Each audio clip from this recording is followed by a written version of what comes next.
مکے کے مشرکین کو ہیبت ہوئی کفار مکہ کو، کیونکہ ہم تو پوری زندگی بھر ان کی مخالفت کرے ہیں. اب یہ فاتحانہ جو ہے سو مکے میں داخل ہو گئے. ابو سفیان ابھی اسلام میں داخل نہیں ہوئے، ہمارے نبی کے سسرے ہیں، یہ ایمان لائے بعد میں. ان کی بیٹی ام حبیبہ ہمارے نبی کے نکاح میں ہے. ابو سفیان کے حضرت امیر معاویہ رضی اللہ تعالیٰ عنہ کے والد ہیں ابو سفیان. فتح مکہ کے موقع پر حضرت عباس رضی اللہ تعالیٰ عنہ کے امن میں یہ ساتھ میں ان کے تھے، ان کو امن دے دیا تھا عباس رضی اللہ تعالیٰ نے کہ ان کو کوئی کچھ نہیں کرنا. اللہ کے نبی کے پاس لے کے گئے. ابو سفیان کو میں نے امن دیا اللہ کے نبی. یہ سب چیزیں ابو سفیان دیکھ رہے ہیں. ہمارے نبی کی شان اور شوقت، کالا امامہ پہنے تھے آپ فتح مکہ کے موقع پر. 10,000 کا لشکر کفار مکہ اور مشرکین مکہ کو ہیبت ہوئی. آج ہمارے کو گاجر مولی کی طرح جو ہے سو کاٹا جائے گا. ہم ان کے لیے بدر میں تلواریں اٹھائے، ہم ان کو مکے سے نکالے تھے، ہم صحابہ کو یہاں سے نکالے تھے. آج یہ فاتحانہ مکے میں داخل ہو رہے ہیں. حضرت سعد بن عبادہ کے ہاتھ میں مسلمانوں کے دستوں کا ایک دستے کا جماعت کا جھنڈا تھا.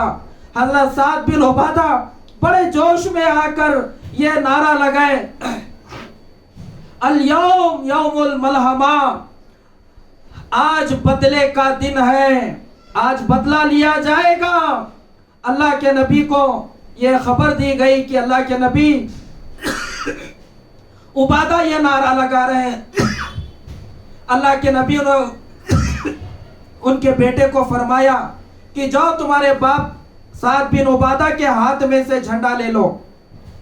اللہ کے نبی صلی اللہ علیہ وسلم نے فرمایا الیوم یوم المرحمہ، اے لوگو آج تمہارا کیا خیال ہے، میں کیا کروں گا.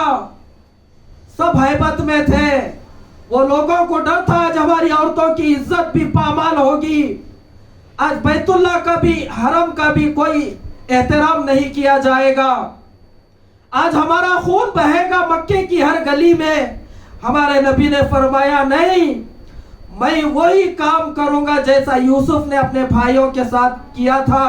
جاؤ میں سب کو معاف کر دیا، میں بھی اسی طرح آج کہہ رہا ہوں. اے مکے کے مشرکوں، بدر میں تم تلوار ہمارے مقابلے میں اٹھائے تھے.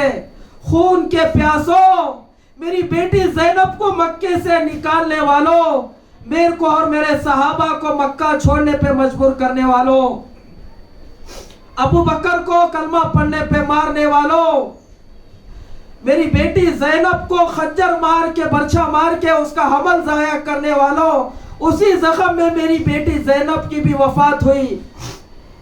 مکہ چھوڑنے پہ مجبور کرنے والوں، 3 سال ہمارے کو شیب ابو طالب میں بھوکے رکھنے والوں، آج محمد رسول اللہ تمہارے سے کوئی بدلہ نہیں لے گا. جاؤ الیوم یوم المرحمہ، آج معافی کا دن ہے.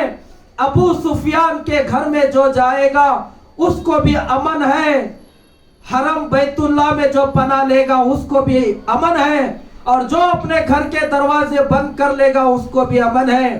ابو سفیان جب یہ دیکھے یہ شان اور شوقت تو کہا عباس رضی اللہ تعالیٰ سے، عباس تیرے بھتیجے کی کیا بادشاہت ہے؟ کہا کہ ابو سفیان یہ بادشاہت نہیں ہے، میرے بھتیجے کی نبوت ہے، یہ شان ہے. اللہ کے نبی نے کہا کہ ابو سفیان اور کب تو ایمان لائے گا؟ اس موقع پہ ابو سفیان بھی ایمان لے کر آئے.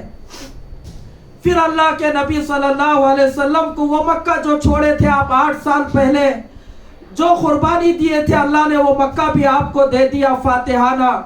پھر اللہ کے نبی نے کہا علی جاؤ بیت اللہ کے اندر کے یہ پورے بتوں کو نکال دو.